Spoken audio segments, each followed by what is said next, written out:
was to trick you. I told you. Where are you going? See, there's nothing to follow. Come on.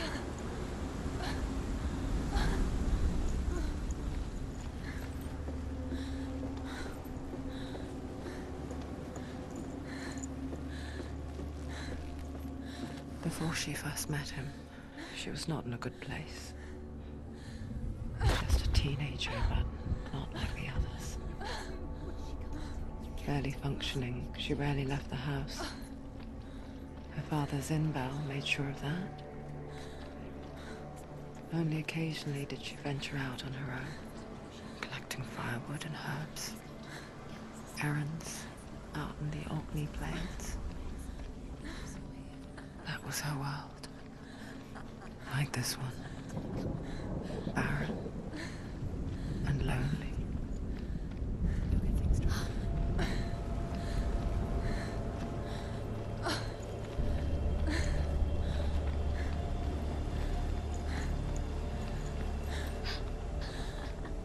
It's already disappeared. Nothing lives here, not even you.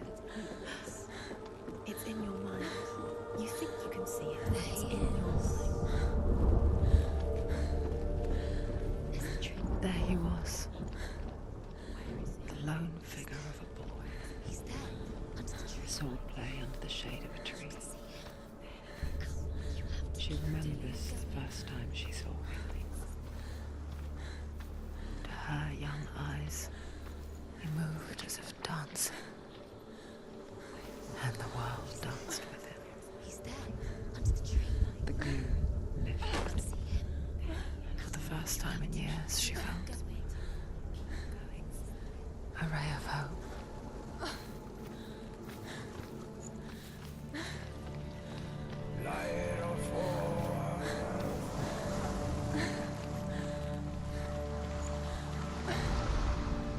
The Northmen tell of a great hero. His name is Sigmund. His father's hall was built around a great tree, and one day, Odin comes and thrusts his sword into the tree, a gift to whomever can release it. Many try, but the sword only comes out at Sigmund's touch. His brother, King Siggeir, wants it, but Sigmund refuses it, so King Siggeir plots revenge. He invites Sigmund and his brothers to a feast, but when they arrive, they are met with an army, not a warm welcome. King Siggeir captures Sigmund and his brothers, steals his coveted sword, and readies them for execution.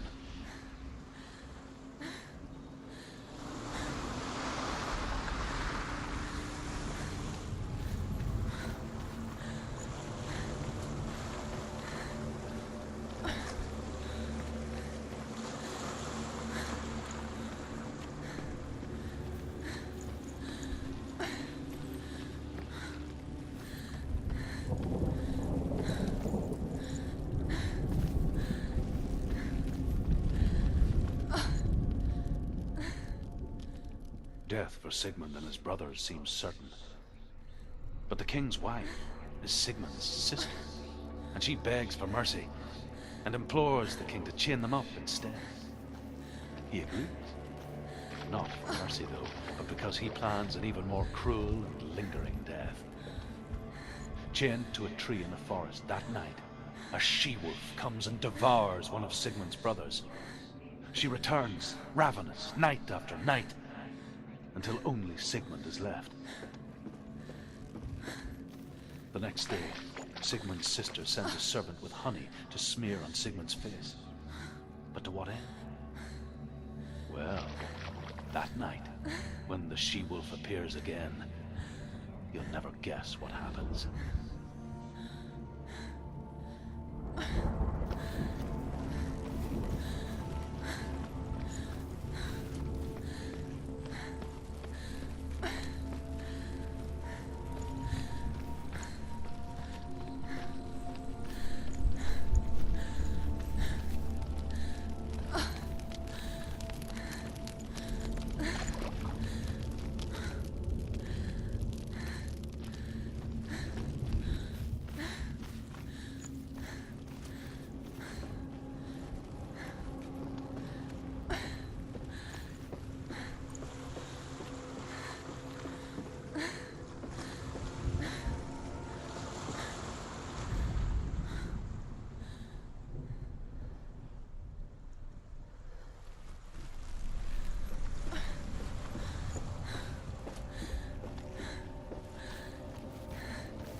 as the she-wolf licks the sweet honey from Sigmund's face.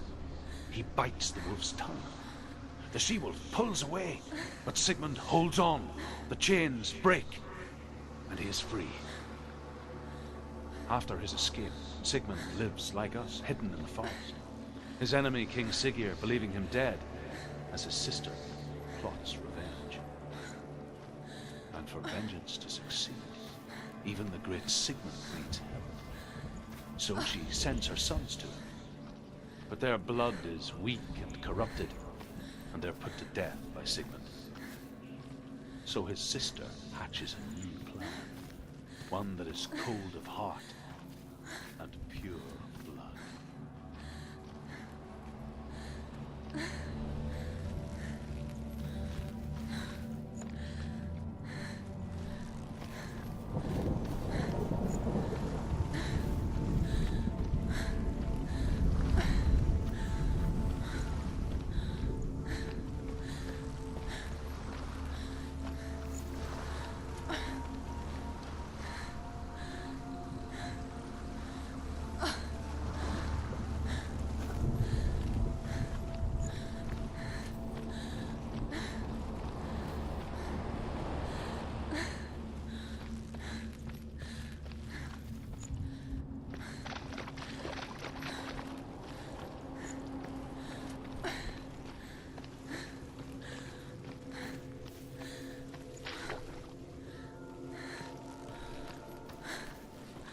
Day after day, watching from afar, she mimicked him, perfecting her own secret dance, wishing those fleeting moments of light would stretch out to last forever.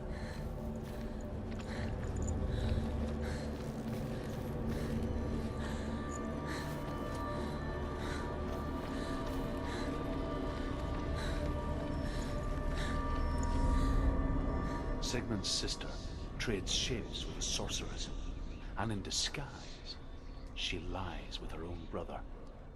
She gives birth to a son named Sinfjotli. After a time, she sends him to the forest to Sigmund. He tests the boy and finds him strong and fearless. Sigmund's sister trades shapes with a sorceress, and in disguise, she lies with her own brother. She gives birth to a son named Sinfjotli. After a time, she sends him to the forest to Sigmund. He tests the boy and finds him strong and fearless, and so they go to take their vengeance on King Siggeir. But his own son. They're captured, and Siggeir has them buried alive. Deluded. Where are you going? Where is she going? What is she following? You can't even fight. It's just deception.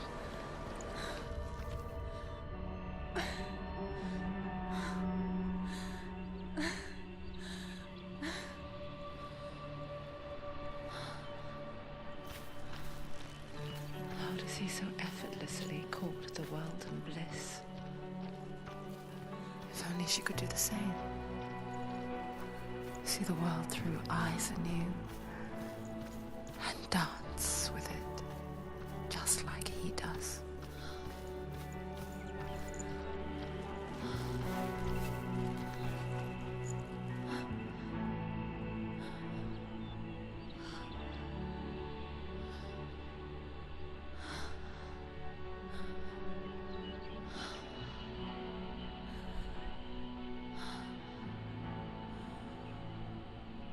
What's your name? Senua. I haven't seen you before. I don't leave home much. Oh, Zeno's daughter. I have to go. Wait. Who taught you to fight like that? No one. No one.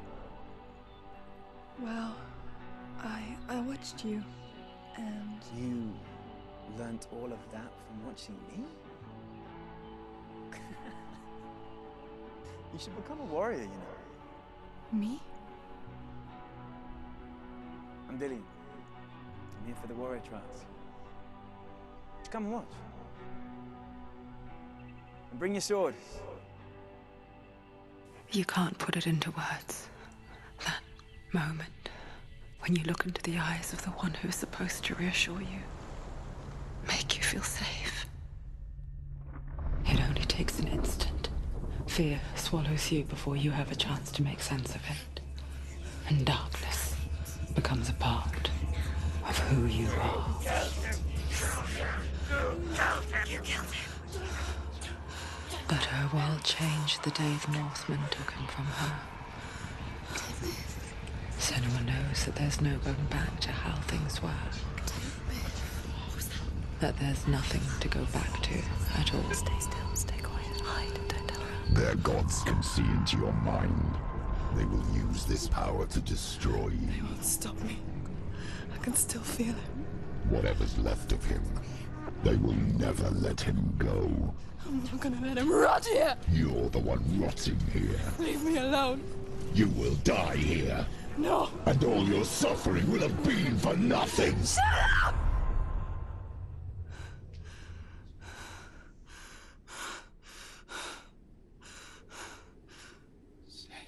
Dillion? Is that you?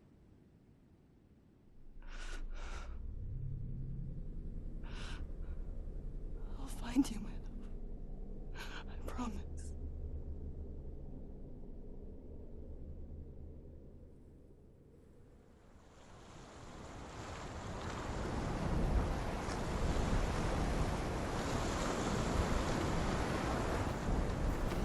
Tree.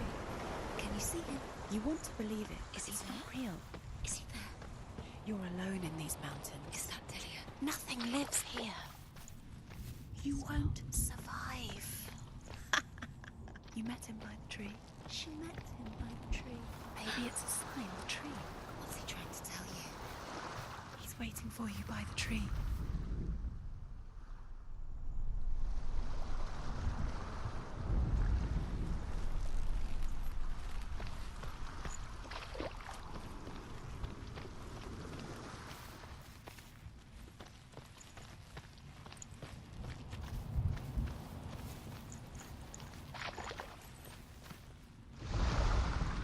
As Sigmund and Sinfjotli are being buried alive, Sigmund's sister throws an armful of straw into the grave mound.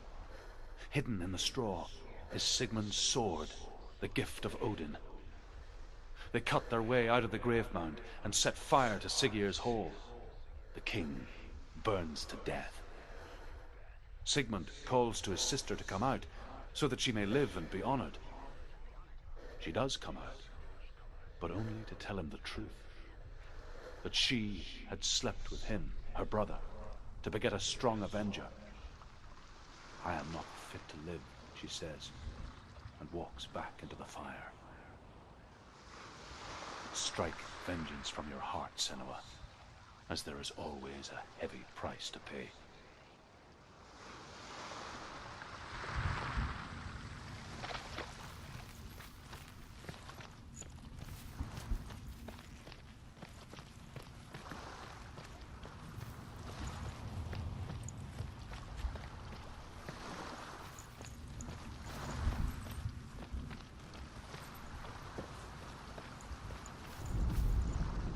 And here is the end of Sigmund's story. He was a fierce and great warrior who fought many battles. But one day, an old man came onto the battlefield. Although shadowed by a hood, Sigmund saw that he only had one eye. The man raised his spear, and Sigmund struck at it with his sword, but the sword shattered into pieces. Sigmund then knew that this was Odin, and thus that victory could not be his. He bowed his head and accepted his end. Dying, he tells his wife that she is with child, and that her son will one day make a great weapon out of the fragments of his sword. The sword named Gram.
happening? Senua, imagine a sword that can slay gods. True.